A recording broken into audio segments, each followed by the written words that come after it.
আজকে ইংল্যান্ডের দৃশ্য।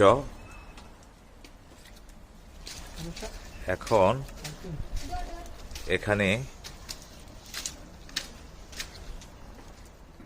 সকাল 9টা। আমি আমাদের বাসার সামনে দাঁড়িয়ে আছি। আপনারা দেখুন, এত দূর কষ্ট করে এই দুর্বিষহ নগরীতে